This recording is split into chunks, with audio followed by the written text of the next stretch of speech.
Now from the Weather Tracker TV Storm Studios, this is your weather today.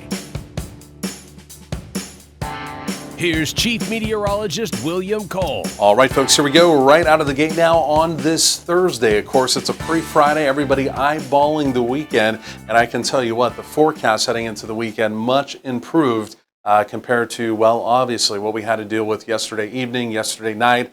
High-end severe weather moving through North Texas, including right through the Metroplex. Of course, we had the reports of golf ball size hail over in Tarrant County, 76-mile-per-hour wind gusts in Tarrant County confirmed. And we also had the tornado warning across parts of Ellis County, even far southern Dallas County was included in that tornado warning. Of course, we had the vortex signature with that for a brief period in time. No confirmed tornado with that. Fortunately, at this time, we'll follow up on that obviously through the day. And then obviously the very heavy rain, the flash flood warnings across most of the Metroplex yesterday evening, yesterday night as well. So that's high-end severe weather. That's about as bad as it gets right as it moved through. But the good news is better weather today, and we've got some real fall-like weather as we head into the weekend. We're going to talk about this good news forecast now as we go forward in time. But at least as we go through today, Thursday, your pre-Friday, temperatures are trending down. And in fact, daytime highs today right in the lower 80s, 81, maybe 82 here in the Metroplex. And even though there's some morning cloud cover, we'll begin to kind of burn that off, though,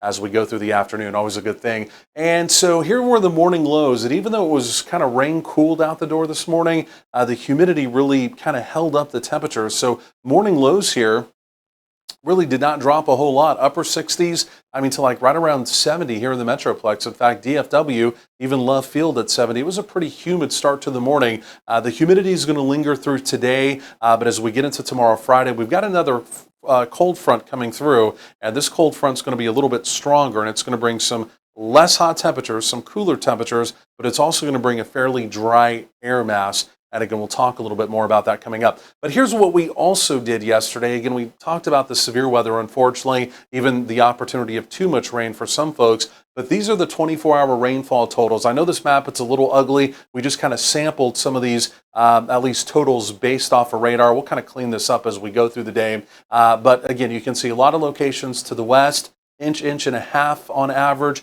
As you get closer to the central parts of North Texas, 2, 3, maybe even some 4-inch amounts. And then as you get over into our eastern counties, 2, 3, 4, even some 5+ inch amounts. So we got some rain. We needed some rain, but we may have gotten just a little too much, and some of that may have kind of run off. So I don't know how big of a dent in the drought that truly did, but it's at least got the soil moisture now, and we'll be primed for additional rain that should hopefully help the drought just a little bit more going forward. So where's the activity now?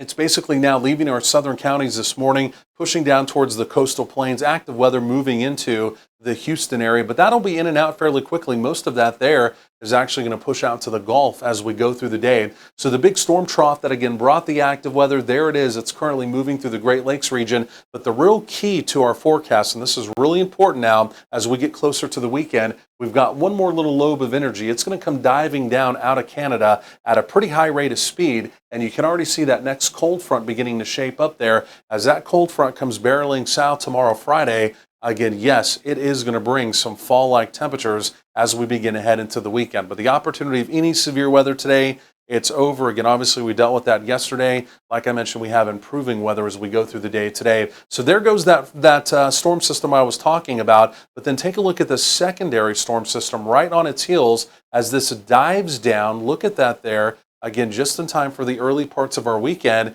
And again, that's going to be a real game changer. So if you've been waiting for some fall-like weather, yes, absolutely, that is on the way. Again, you can see otherwise just around the region, everything really improves fairly quickly today. And in fact, even though we have a secondary front coming in Friday and a Saturday, comes through completely dry, no precipitation with that whatsoever. We'll be right up around 80 today, 81, 82 here in the Metroplex. And again, if you're making any kind of Thursday evening plans, that's not a bad looking evening there. Take a look at that with temperatures easing down through the 70s. And then overnight tonight, we'll definitely call it cooler with 50s in the north up along the Red River Valley. Most of us, though, lower to mid-60s for, again, those overnight lows. And then as we head into our finally Friday, generally speaking, lower to mid-80s. But again, the front comes through late day, and it will have a brisk northerly wind for any kind of Friday evening plans. You can see that will set us up for a cooler Saturday. Daytime high of only 72. And look at those morning lows through the weekend.